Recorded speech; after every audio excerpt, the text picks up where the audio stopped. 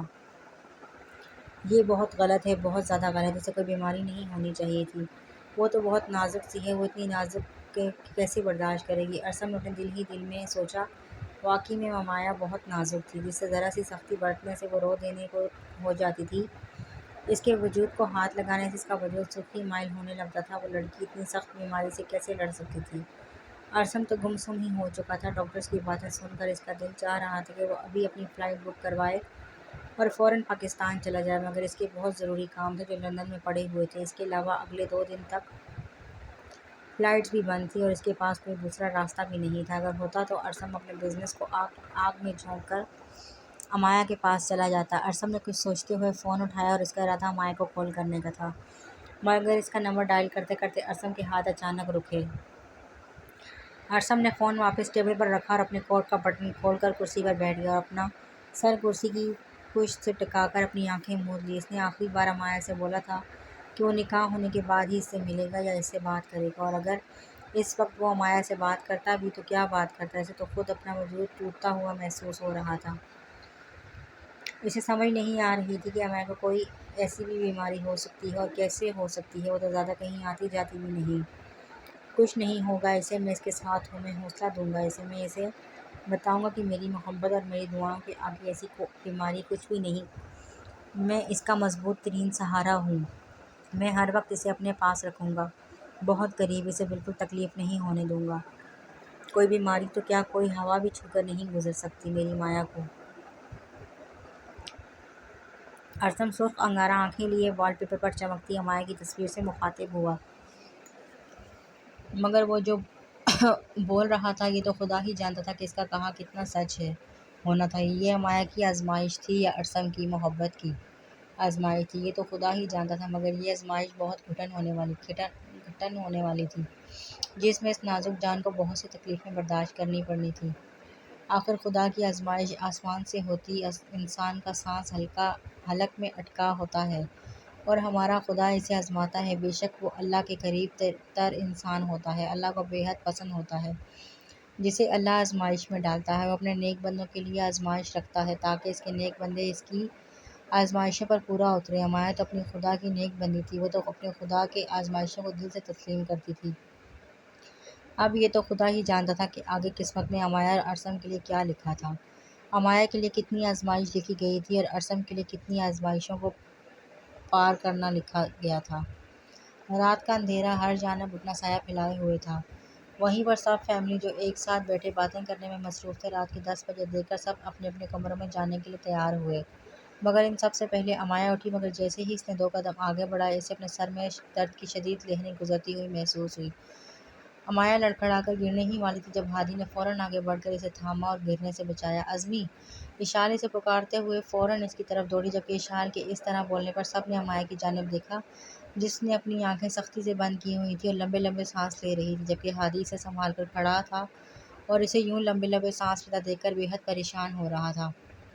حیدر اور عارف جلدی سے بھاگنے کی رفتار میں اس تک پہنچے اور عارف نے فوراً امایا کو تھاما، نرمی سے اس کی کمر سے ہلائی، اس کا ماتھا ہاتھ لگا کر چیک کیا، اس کی نبض چیک کی، مگر امایا کی حالت ابھی بھی ویسی تھی۔ اس سے پہلے کہ امایا اپنی سانسیں دوبارہ سے بحال کرتی، اسے ایک دم بہت بری کھانسی آئی۔ اس نے اپنے ہونٹوں پر اپنے ہاتھ رکھا، مگر جب اس نے اپنا ہاتھ پیچھے ہٹایا تو خون کا ایک بڑا دھبا اس کی سفید مومیاں ہتھیلی پر داغ نما دکھائی دیا، جسے دیکھ کر سب کی آنکھیں پھٹی کی پھٹی رہ گئیں۔ امایا میری بچی! عارف صاحب تڑپ کر آگے بڑھے، امایا کی حالت غیر ہوتی جا رہی تھی، دیکھتے ہی دیکھتے اس کے منہ اور ناک سے خون جاری ہونے لگا۔ یہ منظر سب کو ہلا کر رکھ گیا تھا، سب پتھریلی نگاہوں سے امایا کی حالت کو غیر ہوتا ہوا دیکھ رہے تھے۔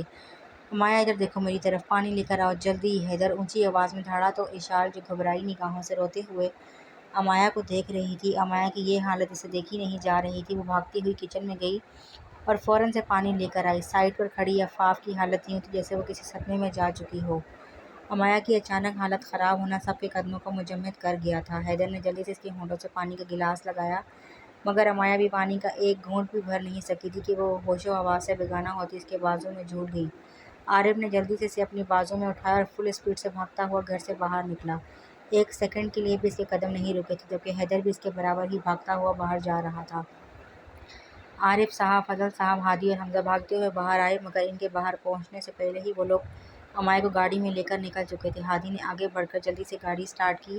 عارف صاحب اور فضل صاحب جلدی سے گاڑی میں بیٹھے اور ہاسپٹل کی جانب روانہ ہوئے، جبکہ حمزہ کو وہ گھر ہی چھوڑ کر گئے تھے۔ یا اللہ میری بچی! اسما بیگم زاروں قطار روتی ہوئی وہیں پر بیٹھ گئی۔ ان کی نظریں سفید مرمر کی طرح چمکتے فرش پر تھی، جہاں پر خون کے بڑے بڑے دھبے دکھائی دے رہے تھے۔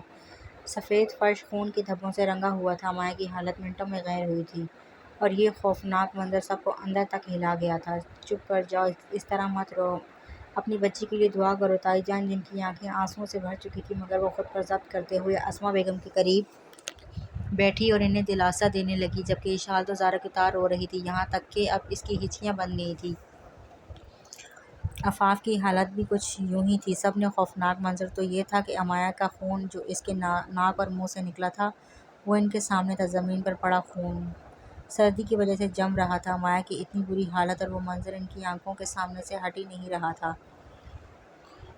ماما جان پلیز چپ کر جائیں، ہماری ازمی کے لیے دعا کریں نا، اس طرح تو مت روئیں آپ۔ حمزہ اسما بیگم کو نرمی سے اپنے حصار میں لیتے ہوئے بولا۔ ان کی آنکھیں بھی نم تھیں، مگر وہ ایک مرد تھا، اسے خود پر ضبط کرنا تھا۔ اس وقت وہ ان کے پاس اکیلا تھا، اگر وہ رو دیتا تو وہ سب کو کیسے سنبھالتا؟ وہاں پر بیٹھا ایک ایک فرد بے تحاشا رو رہا تھا، سب کا دل پھٹ رہا تھا۔ امائے کی فکر میں جو نہ جانے کی تکلیف کی کس حد پر تھی۔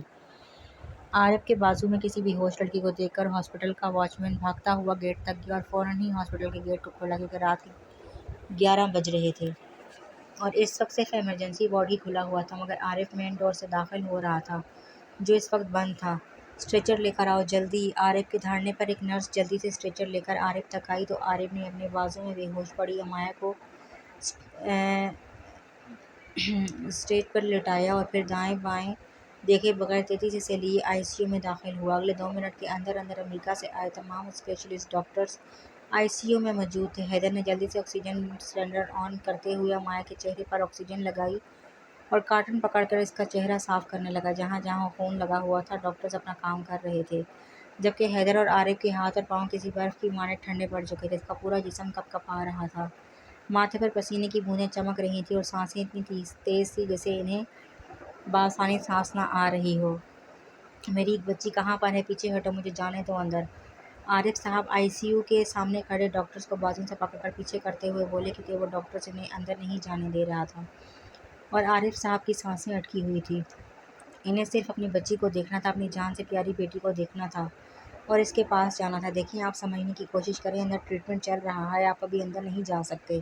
پلیز ہمارے ساتھ تھوڑا تعاون کریں، اس طرح پیشنٹ ڈسٹرب ہوگا اور ڈاکٹرز اچھی طرح سے اپنا کام نہیں کر پائیں گے۔ پلیز ہماری بات سمجھیں۔ وہ ڈاکٹر آگے سے ہٹنے کو بالکل تیار نہیں تھا، جبکہ عارف صاحب مسلسل ایک ضد لگائے کھڑے تھے۔ بس کر دو عارف، ہماری بچی کے لیے دعا کرو، اس طرح مت کرو، تھوڑا انتظار کر لو، ڈاکٹرز باہر آتے ہیں تو وہ سب بتا دیں گے۔ فضل صاحب عارف صاحب کے کندھوں پر ہاتھ رکھتے ہوئے بولے تو انہوں نے ایک تھکی سی سانس خارج کی اور مرے مرے قدموں سے سامنے پڑے بینچ پر جا بیٹھے۔ ان کے بیٹھتے ہی ان کی دائیں جانب ہادی اور بائیں جانب فضل صاحب بیٹھ گئے۔ ان تینوں کے چہرے پر بے انتہا فکر تھی، ان کے چہرے کے رنگ فقط لٹے کی مانند سفید پڑ چکے تھے۔ پریشانی کی وجہ سے آنکھیں سرخی مائل تھیں اور عارف صاحب کی تو باقاعدہ ہاتھ کانپ رہے تھے۔ آخر اپنی جان سے پیاری بیٹی کو اس حال میں دیکھنا آسان نہیں تھا۔ ان کی تو جان نکلی جا رہی تھی اور جب تک وہ امائے کو صحیح سلامت نہ دیکھ لیتے تب تک ان کی حالت بہتری کی طرف نہیں آنی تھی۔ عارف ایک ڈاکٹر کے ساتھ جیسے ہی آئی سی یو سے باہر نکلا، اسے باہر نکلتا دیکھ کر وہ تینوں فوراً اٹھے اور جلدی سے ان کے قریب آئے۔ کیسی ہے امائے؟ کیا ہوا ہے اسے؟ فضل صاحب عارف کی طرف دیکھتے ہوئے بولے تو اس نے ایک نظر اپنے سامنے کھڑے ہادی، فضل صاحب اور عارف صاحب کو دیکھا اور پھر ایک گہرا سانس خارج کرتے ہوئے ڈاکٹرز کو جانے کا بولا اور ان تینوں کی جانب متوجہ ہوا۔ میں آپ کو سب کچھ بتاتا ہوں، آپ سب حوصلہ رکھیں اور میرے ساتھ آئیں۔ عارف ان تینوں کی جانب دیکھتے ہوئے بولا اور پھر انہیں ساتھ لیے اپنے کیبن کی طرف بڑھا، کیونکہ وہ آئی سی یو کے سامنے کھڑے ہو کر وہاں ایسی کوئی بات نہیں کر سکتا تھا۔ تم چپ کیوں ہو؟ کچھ بتاؤ گے یا نہیں؟ کیا ہوا ہے میری بچی کو؟ عارف صاحب سامنے بیٹھے عارف کو دیکھتے ہوئے کافی تلخ لہجے میں بولے، کیونکہ عارف کو کب سے خاموش بیٹھا دیکھ کر انہیں غصہ آ رہا تھا۔ نہ تو وہ اپنے منہ سے کوئی الفاظ پھوٹ رہا تھا اور نہ ہی وہ بتا رہا تھا کہ امائے کو کیا ہوا، اس کی ایسی حالت کیوں ہوئی ہے، جبکہ عارف کے لیے الفاظوں کا انتخاب کرنا بے حد مشکل تھا۔ جن الفاظوں میں یہ بتا سکے کہ اس کی بہن کو کوئی خطرناک بیماری نے آن گھیرا ہے اور وہ اب اس بیماری کے نقصانات کو جھیل رہی ہے۔ چچا جان، ہماری امایا کو ایک بیماری ہے جس کے جراثیم دن بدن اس کی باڈی میں زہر کی طرح پھیل رہے ہیں۔ وہ بیماری کوئی عام اور چھوٹی بیماری نہیں ہے، یہ بہت سیریس بیماری ہے اور ابھی تک یہ بیماری ہمارے سامنے نہیں آ سکی، اس لیے ہم اس کا علاج نہیں کر پا رہے۔ 24 گھنٹے بیت چکے ہیں اور 24 گھنٹے رہ گئے ہیں۔ 24 گھنٹوں بعد اس کی رپورٹس آ جائیں گی اور پھر بآسانی ہم یہ پتہ کر سکیں گے کہ امایا کو کون سی بیماری ہے اور اس کا علاج کیا ہے، مگر اس سے پہلے ہمارے ہاتھ میں کچھ بھی نہیں۔ امایا کی دو بار بھی ایسی طبیعت خراب ہو سکتی ہے، مگر ہم لوگ کوشش کر رہے ہیں کہ اسے کوئی ایسی دوا دیں جس کے زیر اثر وہ ہوش میں نہ آ سکے، کیونکہ اگر وہ ہوش میں آئی تو وہ اس بیماری کے نقصانات اور تکلیف برداشت نہیں کر سکے گی، اور میں نہیں چاہتا کہ ہماری شہزادی کوئی بھی تکلیف برداشت کرے۔ ابھی وہ بے ہوش ہے کیونکہ ہم نے اسے سلیپنگ پلز دیے ہیں جس سے وہ لمبی نیند سوئے گی اور اتنی دیر میں رپورٹس بھی آ جائیں گی۔ آپ سب ہماری عزمی کے لیے دعا کریں کہ وہ بالکل ٹھیک ہو جائے اور اسے ایسی کوئی بیماری نہ نکلے جس کے نشانیاں وہ ڈاکٹرز بتا رہے ہیں۔ عارف نے بتانا شروع کیا تو ساری بات ایک ہی بار تفصیل سے بتا دی اور اپنی بات مکمل کرنے کے بعد سامنے بیٹھے باپ اور چچا کی جانب دیکھا جن کے چہرے پر بے یقینی تھی، جیسے انہیں یقین ہی نہیں ہو رہا تھا کہ ان کی امایا کو کوئی بیماری ہے اور اتنی سیریس بیماری ہے۔ لیکن بیٹا ایسا کیسے ہو سکتا ہے؟ ہماری امایا کو اتنی سنگین بیماری کیسے لگ سکتی ہے؟ فضل صاحب کافی وقفے کے بعد دھیمے سے لہجے میں بولے، یہ تو ہم آپ کو 24 گھنٹوں کے بعد ہی بتا پائیں گے بابا، ابھی ہم سب کو صبر سے کام لینا ہوگا۔ حیدر آفس روم میں داخل ہوتے ہوئے بولا تو عارف صاحب اور فضل صاحب نے حیدر کی جانب دیکھتے ہوئے ہاں میں سر ہلایا۔ ان کے چہرے پر ایسی پریشانی آیا تھی کہ حیدر اور عارف کو بے اختیار ان دونوں کے چہروں سے نظریں ہٹانی پڑی۔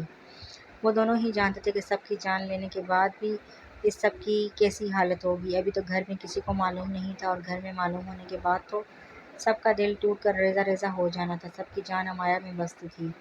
امایا کی ایسی حالت کو دیکھ کر سب کی روح تو ویسے بھی چاک ہو چکی تھی، اس کی بیماری کا سننے کے بعد پتہ نہیں سب کے دلوں پر کیا گزرے گی۔ ابھی آپ لوگ گھر جائیں، میں اور حیدر یہیں پر ہیں امایا کے پاس۔ عارف ان سب کی جانب دیکھتے ہوئے بولا، نہیں میں نہیں جاؤں گا، مجھے اپنی بچی کے پاس ہی رہنا ہے۔ آپ لوگ گھر چلے جائیں، میں امایا کے پاس ہی رہوں گا۔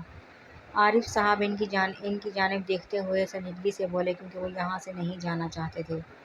نہیں بابا جان، آپ گھر چلے جائیں، باقی سب بھی گھر پر آپ سب کا انتظار کر رہے ہوں گے، آپ کو ابھی انہیں جا کر بتانا ہے۔ حیدر عارف صاحب کو تسلی دیتے ہوئے بولا اور پھر عارف صاحب کے لاکھ ضد کرنے پر بھی حیدر اور عارف نے انہیں وہاں نہیں رکنے دیا کیونکہ ان کی حالت خراب ہو رہی تھی، جبکہ فضل صاحب کا بھی بی پی ہائی ہو چکا تھا اور وہ دونوں نہیں چاہتے تھے کہ یہاں پر کسی کی بھی طبیعت خراب ہو۔ وہ چاہتے تھے کہ سب مطمئن رہیں، حوصلہ رکھیں، اس لیے انہوں نے ہادی کے ساتھ ان دونوں کو گھر بھیج دیا تھا۔ عارف صاحب نے گھر میں قدم رکھا تو انہیں لانچ میں بالکل سامنے سب وہیں پر بیٹھے ہوئے دکھائی دی جہاں پر وہ انہیں کچھ گھنٹوں پہلے چھوڑ کر گئے تھے۔ اس وقت رات کے 3 بج رہے تھے۔ رات کے 3 بجے سامنے صوفے پر بیٹھی اسما بیگم ہاتھ میں تسبیح لیے کچھ پڑھ رہی تھی، جبکہ کچھ فاصلے پر تائی جان جائے نماز بچھائے نوافل ادا کر رہی تھی اور ان کی کچھ فاصلے پر دونوں ٹانگوں کو اوپر کیے اپنے بازو میں اپنے چہرے کو چھپائے شال بیٹھی ہوئی تھی اور اس کے ساتھ ہی عفاف تھی جس نے اس کے کندھوں پر ہاتھ رکھا ہوا تھا، جبکہ چہرے پر دوپٹہ حجاب کی صورت میں لیا ہوا تھا، یعنی وہ سب تب سے امایا کے لیے دعا کر رہے تھے۔ کچھ فاصلے پر بیٹھا حمزہ دونوں بازو اپنے گھٹنوں پر ٹکائے سر کو نیچے گرائے ہوئے تھا اور کسی گہری سوچ میں مبتلا تھا۔ اس کے چہرے سے معلوم ہو رہا تھا کہ وہ پریشانی کی کس حد پر ہے، کیونکہ جب سے وہ سب گئے تھے تب سے حمزہ نے سب کو بہت بار فون کرنے کی کوشش کی تھی، مگر کسی نے بھی اس کی کال نہیں اٹھائی تھی۔ السلام علیکم۔ فضل صاحب سب سے مشترکہ سلام لیتے ہوئے سامنے صوفے پر جا بیٹھے، جبکہ ان تینوں کے چہرے دیکھ کر سب نے بے قرار نگاہوں سے ان تینوں کی جانب دیکھا، جبکہ وہ تینوں بالکل خاموش تھے۔ اب فضل صاحب سوچ رہے تھے کہ وہ سب کو کیسے بتایا امایا کی حالت کا، جبکہ عارف صاحب کے پاس بھی کوئی الفاظ موجود نہیں تھے۔ وہ اپنے جگر کے ٹکڑے کو کسی بیماری میں مبتلا نہیں دیکھ سکتے تھے، پھر وہ کیسے اس بیماری کا نام لے کر بتا سکتے تھے کہ امایا کو کوئی بیماری ہے۔ سب کی منتظر نگاہیں اور ترستے کان ان کی جانب تھے کہ کب وہ بتائیں گے کہ امایا کیسی ہے، اس کی اب کیسی حالت ہے اور اس کی ایسی حالت کیوں ہوئی۔ ہزاروں سوال تھے جو ان کے ذہن میں گردش کر رہے تھے، مگر مسلسل 10 منٹ گزرنے کے بعد بھی کوئی نہ بولا تو اتنی دیر میں تائی جان نے اپنی نماز ادا کی اور جائے نماز ٹیبل پر رکھی اور فضل صاحب کی جانب دیکھا جن کے چہرے پر بے حد پریشانی اور سنجیدگی تھی، جبکہ دونوں ہونٹ آپس میں سختی سے پیوست تھے۔ کیا ہوا ہے مایا کو؟ کہاں پر ہے وہ؟ آپ کے ساتھ کیوں نہیں آئی وہ واپس؟ تائی جان فضل صاحب کے سامنے کھڑی ہوتی ہوئی بولی۔ وہ ٹھیک نہیں ہے۔ فضل صاحب صرف اتنا ہی بول کر بالکل چپ کر گئے، جبکہ ان کی اتنی سی بات سب کے دل کو تڑپانے کا سبب بنی تھی۔ کیا ہوا ہے اسے اور وہ ٹھیک کیوں نہیں ہے؟ اب کی بار اسما بیگم نے پوچھا تھا۔ میری بات سنیں ماما، آپ سب کو حوصلے سے کام لینا پڑے گا۔ اگر آپ سب ہمت ہار لیں گے یا پھر اس طرح روئیں دھوئیں گے تو ہم اپنی عزمی کو کیسے سنبھالیں گے؟ آپ کو صرف میری بات سننی ہے دھیان سے مگر مطمئن ہو کر۔ ہادی نے ان کے قریب بیٹھتے ہوئے سب کو ایک نظر دیکھ کر سمجھانا چاہا، جس پر اسما بیگم نے نرمی سے ہاں میں سر ہلایا تو سبھی اس کے سامنے بیٹھ گئے، جبکہ عارف صاحب اور فضل صاحب تو نظر جھکا کر سب سر گرائے بیٹھے تھے۔ ماما، عزمی کو کوئی بیماری ہے، کوئی سیریس بیماری ہے جس کے انفیکشن اس کے پورے جسم میں پھیل چکے ہیں اور 24 گھنٹوں سے پہلے اس بیماری کا پتہ نہیں چل سکتا۔ مایا کو کوئی تکلیف نہ ہو اس لیے اسے نیند کی دوائیاں دی گئی ہیں، جس کی وجہ سے وہ گہری نیند سو رہی ہے۔ 24 گھنٹوں کے بعد اس کی رپورٹس آ جائیں گی اور پتہ چل جائے گا کہ اسے کون سی بیماری ہے، مگر اس سب میں ہمیں مایا کے ساتھ رہنا ہے، اس کا حوصلہ بننا ہے، خود کمزور نہیں پڑنا۔ ہادی نے انہیں بے حد نرمی سے سمجھایا، جبکہ اس کی آواز میں لڑکھڑاہٹ واضح تھی۔ ہادی کی بات سن کر اسما بیگم کی آنکھوں سے آنسو ٹوٹ کر گالوں پر بہے تھے، جبکہ وہاں کھڑی شال آفاق اور تائی جان کا بھی یہی حال تھا۔ اگر خود پر کوئی ضبط کیے بیٹھا تھا تو وہ مرد حضرات تھے۔ نہیں ماما، میں نے آپ کو منع کیا ہے نا کہ آپ نے رونا نہیں ہے، بلکہ آپ نے اپنی بیٹی کا مضبوط سہارا بننا ہے۔ اگر آپ اس طرح کریں گی تو آپ کمزور پڑ جائیں گی، آپ بیمار ہو جائیں گی، اور اگر عزمی آپ کو اس طرح بیمار دیکھے گی تو اس سے اور زیادہ تکلیف ہوگی، اس لیے پلیز میری بات کو سمجھیں۔ ہادی روحانسی ہوتے ہوئے بولا۔ اسما بیگم نے اپنے آنسو صاف کرتے ہوئے آہستہ سے ہاں میں سر ہلایا۔ دل کہاں مان رہا تھا ان کی بات، دل تو خون کے آنسو رو رہا تھا، مگر وہ تو خود پر ضبط کرنا چاہ رہی تھی مگر وہ نہیں کر پا رہی تھی۔ وہ ایک ماں تھی، اولاد کی تکلیف پر کیسے صبر کرتی؟ دیکھیں آپ مجھے تنگ کرنا بند کر دیں، میں آپ کو نہیں جانتی اور میں آپ سے بات کیوں کروں؟ ارسم کے کانوں میں مایا کی بولی گئی باتیں گونجنے لگیں۔ وہ اس وقت اپنے آفس میں بیٹھا ہوا تھا، بائیں ہاتھ کی 2 انگلیاں میں سگریٹ دبائے کمر کی کچھ صوفے پر ٹکائے ہوئے وہ زمین پر بیٹھا آنکھیں موند کر اپنے سر کو صوفے پر گرا کر مسلسل امایا کو سوچ رہا تھا۔ اسے کچھ دیر پہلے ہی خبر ملی تھی کہ امایا کی حالت کی اسے ایک ایک سیکنڈ کے بارے میں آگاہ کیا گیا تھا، یہاں تک کہ اس وقت وہ کس حال میں تھی اور کہاں تھی اسے یہ بھی معلوم تھا۔ آپ ایک انتہائی ڈھیٹ اور بدتمیز انسان ہیں، اگر آئندہ آپ نے مجھے تنگ کیا تو میں اپنے بابا کو بتا دوں گی۔ امایا کی دی گئی دھمکی اور اس کے غصے سے بھری آواز ارسم کے کانوں میں گونجی۔ میں کسی سے ناراض نہیں ہوتی، آپ پوچھیں یا نہ پوچھیں، لیکن میں آپ کو بتا چکی ہوں۔ اگر آپ کو میری اتنی ہی فکر تھی تو آپ نظر انداز نہیں کرتے، یہ بات آپ کو پہلے سوچنی چاہیے تھی نا کہ اب۔ آخری بار امایا سے کی گئی گفتگو ارسم کے دل میں دہلکا مچانے کا سبب بنی تھی۔ ایکسکیوز می سر، آپ کی فلائٹ تیار ہو چکی ہے، نکلنے میں صرف 10 منٹ ہیں، انصر آفس کا دروازہ کھول کر آفس میں داخل ہوتے ہوئے بولا۔ فی الحال آفس میں گہرا اندھیرا تھا اور وہ ارسم کو نہیں دیکھ پایا تھا کہ وہ کہاں بیٹھا ہے اور کہاں نہیں، جبکہ جلتی ہوئی سگریٹ اس کی آنکھوں سے چھپ نہیں سکی تھی۔ ارسم زندگی میں دوسری بار سگریٹ پی رہا تھا، پہلی بار تب جب اس نے اپنی ماں کو دفن کیا تھا اور دوسری بار اب جب امایا کی یہ حالت تھی۔ انصر نے آج دوسری بار اسے سگریٹ پیتے دیکھا تھا۔ اسے معلوم تھا کہ وہ سگریٹ کا سہارا تبھی لیتا ہے جب وہ اپنے دل کے غم میں نڈھال ہوتا ہے، جب اس کے دل کا غم ہلکا نہیں ہوتا تب وہ سگریٹ کا سہارا لیتا ہے، مگر سگریٹ بھی اس کے دل کی تکلیف کو کم نہیں کر پا رہی تھی، بلکہ اس کی شعلہ برساتے دل پر مزید کوئلوں کا کام کر رہی تھی۔ جاؤ، ارسم نے صرف اتنا ہی جواب دیا، جس پر انصر ہاں میں سر ہلاتے ہوئے آفس سے باہر نکل گیا۔ اسے پتہ تھا کہ ارسم تنہائی چاہتا ہے، مگر وہ تو پچھلے 7 گھنٹوں سے وہیں پر اسی حالت میں بیٹھا تھا، گہرے اندھیرے میں، گہری تنہائی میں۔ ارسم نے اپنی انگارہ ہوتی آنکھوں کو کھولا اور اپنے ہاتھ میں پکڑے سگریٹ کو سامنے رکھی ایشٹر میں مسل دی اور فوراً اٹھ کھڑا ہوا، صوفے پر پڑا، اپنا کوٹ اٹھایا، اپنا فون پکڑتے ہوئے آفس سے باہر نکل گیا۔ فلائٹ آج بھی اوپن نہیں ہوئی تھی، مگر ارسم کو ہر حال میں پاکستان پہنچنا تھا، اپنی مایا کے پاس، اس لیے اس نے پرائیویٹ فلائٹ کروائی تھی جس میں صرف وہ جانے والا تھا۔ وہ تو امایا کے لیے ساری دنیا کو آگ لگا دیتا، مگر اس کی مایا اس وقت تکلیف میں مبتلا تھی، پھر اس کے لیے ایک پرائیویٹ جہاز کیا ویلیو رکھتا تھا۔ اس کی نظر میں صرف اس کی مایا امپورٹنٹ تھی اور کچھ بھی نہیں۔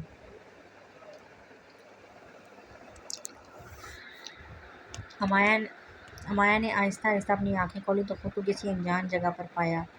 اس کی آنکھیں ابھی تک دھندلائی ہوئی تھیں، اسے صحیح سے کچھ بھی دکھائی نہیں دے رہا تھا۔ امایا نے 4 سے 5 بار اپنی آنکھوں کو بند کرتے ہوئے دوبارہ کھولا، مگر اس کی نظر پہلے کی طرح بحال نہیں ہو پا رہی تھی۔ السلام علیکم میری شہزادی، کیسی ہو؟ امایا کو اپنے بے حد قریب حیدر کی آواز سنائی دی تو اس نے گردن گھما کر اپنی دائیں جانب دیکھا جہاں حیدر اس کے سر کے قریب کھڑا مسکرا کر اس کی جانب دیکھ رہا تھا۔ اس کا چہرہ تھوڑا تھوڑا دھندلا تھا مگر وہ آسانی سے پہچان گئی تھی کہ وہ حیدر ہے۔ آرام سے شہزادی، اتنی جلدی کس بات کی ہے؟ آہستہ آہستہ آنکھیں کھولو، سب ٹھیک دکھائی دے گا، جلد بازی نہیں کرو، ہم سب تمہارے پاس ہیں۔ امایا کو اپنی دوسری جانب سے عارف کی آواز سنائی دی تو اس نے ہلکا سا مسکرا کر اپنا سر واپس تکیے پر گرا لیا اور اپنی آنکھیں بند کر لیں۔ Slowly open your eyes and you will see everything۔ Haider کے بولتے ہی امایا نے اس کے کہنے کے مطابق عمل کیا اور بالکل آہستہ سے اپنی آنکھوں کو کھولا۔ اب کی بار اسے وہ دونوں واضح دکھائی دے رہے تھے۔ ان دونوں کو دیکھ کر وہ مسکرائی، جبکہ بدلے میں وہ دونوں بھی دل کھول کر مسکرائے۔ تمہیں پتہ ہے تم کل سے گہری نیند سو رہی ہو اور تم اب اٹھی ہو۔ بابا جان تو تم سے ملنے آ رہے ہیں۔ So get up early and fresh up ہوگا۔ عارف امایا کو نرمی سے اٹھا کر بٹھاتے ہوئے بولا،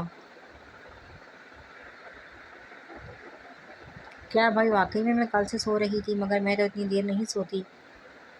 امایا حیرانگی سے ان دونوں کی طرف دیکھتے ہوئے بولی، اس کی آواز تھوڑی تھوڑی بھاری تھی، شاید سونے کی وجہ سے۔ ہاں تمہاری تھوڑی سی طبیعت خراب تھی، اس لیے ہم نے تمہیں میڈیسن دی اور تم سو گئی۔ اچھا ہوا تمہاری نیند پوری ہو گئی۔ اب بابا اور چھوٹے بابا تمہیں لینے آ رہے ہیں، جلدی سے اٹھ جاؤ۔ پتہ ہے پچھلے 24 گھنٹوں سے تم کسی سے بھی نہیں ملی اور سب تمہارے بغیر اداس ہو چکے ہیں۔ حیدر ایک گرم شال امایا کے کندھوں پر ڈالتے ہوئے کافی نرم لہجے اپناتے ہوئے بولا اور اسے ساری بات بتانے لگا، جس پر امایا کو تو پہلے کافی حیرانگی ہو رہی تھی کہ وہ 24 گھنٹوں کے لیے کیسے سو سکتی ہے۔ زیادہ نہیں سوچو اور زیادہ سوچنے کی ضرورت بھی نہیں۔ ہم ابھی میڈیسن لیں گے، چیک اپ کروائیں گے اور تب تک سب گھر والے بھی آ جائیں گے، پھر ہم سب مل کر گھر چلیں گے۔ So get up. حیدر اس کا ہاتھ تھام کر اسے بیڈ سے کھڑا کرتے ہوئے بولا تو امایا نے ہلکی سی مسکراہٹ پاس کرتے ہوئے ہاں میں سر ہلایا۔ ایک نرس نے امایا کی جانب اپنا ہاتھ بڑھایا تو امایا نے اس کا ہاتھ تھام لیا اور وہ نرس امایا کو وہاں سے لے گئی، کیونکہ امایا کو کپڑے بھی چینج کروانے تھے اور اسے فریش بھی ہونا تھا۔ کچھ دیر میں رپورٹس آ جائیں گی اور پھر ہمیں میٹنگ روم میں پہنچنا ہے تاکہ ہم اس کی رپورٹس پر ڈسکس کر سکیں۔ اس سے پہلے امایا گھر چلی جائے تو بہتر ہے، سب میں گھل مل کر جائے گی تو بہتر محسوس کرے گی۔ عارف حیدر کی طرف دیکھتے ہوئے بولا، تم بھی کل سے یہاں پر ہو اور تم نے ایک بار بھی بھابھی سے بات نہیں کی، نہ ہی واپس گھر گئے۔ میری مانو تو تم گھر سے ایک چکر لگا آؤ، بھابھی سے بھی مل لینا۔ حیدر بیڈ پر بیٹھتا ہوا بولا، جبکہ آفاف کے ذکر پر عارف سر جھٹک کر مسکرایا۔ آفاف تو ایک سیکنڈ کے لیے بھی اس کا ذہن سے نہیں نکلی تھی، مگر وہ امایا کو اکیلا نہیں چھوڑنا چاہتا تھا اور وہ جانتا تھا کہ آفاف یقیناً اس سے ناراض نہیں ہوگی اور نہ ہی وہ اس بات کو کوئی ایشو بنائے گی، کیونکہ وہ امایا سے بے تحاشا محبت کرتی ہے اور امایا اس کے لیے بہت معنی رکھتی ہے۔ تم فکر مت کرو، رپورٹس آنے کے بعد میں چلا جاؤں گا، میں ڈاکٹرز کے پاس جا رہا ہوں، تم امایا کے پاس ہی رہنا۔ بابا جان گھر سے نکل چکے ہیں، کچھ دیر میں وہ لوگ یہاں پہنچ جائیں گے، تم دھیان سے امایا کو ان کے ساتھ گھر بھجوا دینا، ٹھیک ہے؟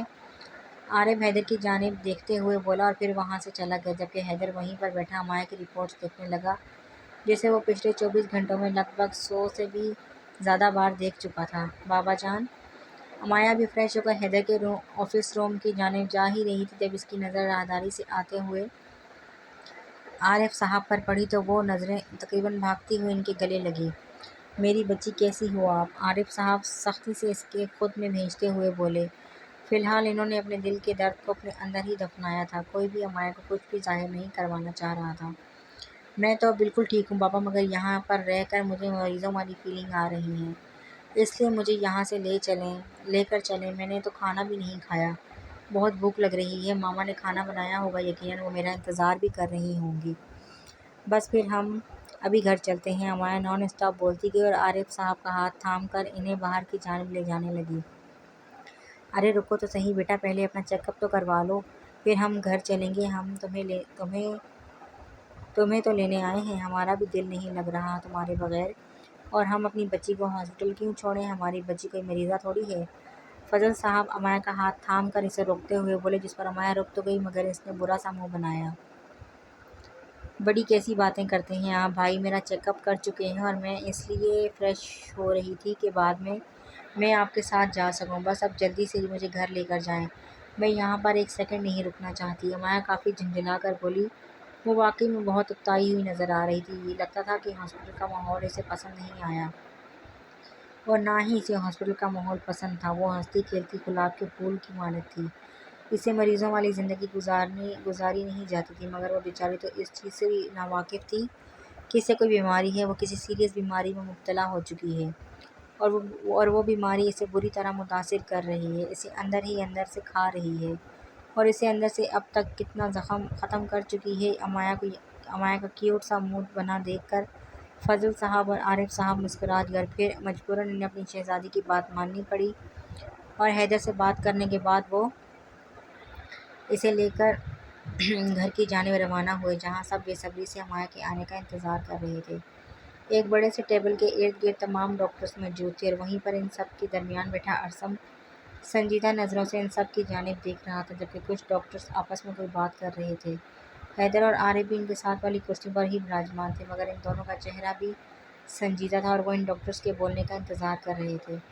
فی الحال ارسم کے کہنے پر ان دونوں نے ہی ان ڈاکٹرز کے ہاتھ میں امایا کی رپورٹس تھمائی تھیں اور خود ابھی تک رپورٹس نہیں پڑھی تھیں۔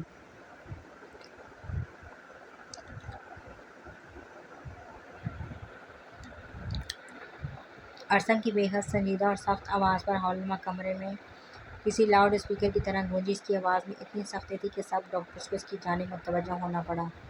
جی ہاں سر، ہم معذرت چاہتے ہیں مگر ہم کسی مشورے کے بغیر آپ تک اصل وجہ نہیں پہنچا سکتے تھے، اس لیے ہمیں اس بیماری کی جڑ تک جانا پڑا۔ ایک ڈاکٹر ارسم کی جانب دیکھتے ہوئے بولا۔ اس رپورٹ میں نظر آنے والی بیماری کوئی عام بیماری ہرگز نہیں ہے، یہ بیماری 100 میں سے ایک انسان کو ہوتی ہے اور زیادہ تر یہ 15 سے 35 سال کی عمر کے افراد کو ہوتی ہے۔ کیونکہ ان کے ہارمونز مضبوط ہوتے ہیں اس لیے اس بیماری کے انفیکشن زیادہ جلدی پھیلتے ہیں۔ ڈاکٹرز بولنا شروع ہوا تو سب اپنے دونوں کانوں کو اس طرف لگائے غور سے سننے لگے۔ بیسیکلی یہ بیماری کسی بھی تیسرے انسان کو نہیں ہو سکتی، یہ بیماری کچھ کمزوریوں کی وجہ سے کمزور جسموں میں تیزی سے پھیلتی ہے اور پیشنٹ کی ایج صرف 20 سال ہے۔ 20 سال کی عمر میں انہوں نے اس بیماری کو پچھلے 1.5 ماہ سے ہینڈل کیا ہے۔ شاید ان کے ہلکے ہلکے اثرات انہیں بھی نظر آئے ہوں گے مگر انہوں نے زیادہ غور نہیں کیا، کیونکہ اس کے اثرات صرف سر درد ہونا یا جسم کا درد ہونا ہوتا ہے۔ اگر اس کے جراثیم زیادہ پھیلتے ہیں تو یہ ہمارے جسم میں تکلیف پہنچاتے ہیں، ہمارے دماغ کی رگوں کو سن کر دیتے ہیں، جس کی وجہ سے ہمارے دماغ کی رگیں پھٹنے لگتی ہیں اور اس بیماری کے انفیکشن اس کے جسم میں 70% پھیل چکے ہیں۔ ہمیں بہت افسوس سے کہنا پڑ رہا ہے مگر ابھی تک اس بیماری کا کوئی علاج نہیں نکالا گیا۔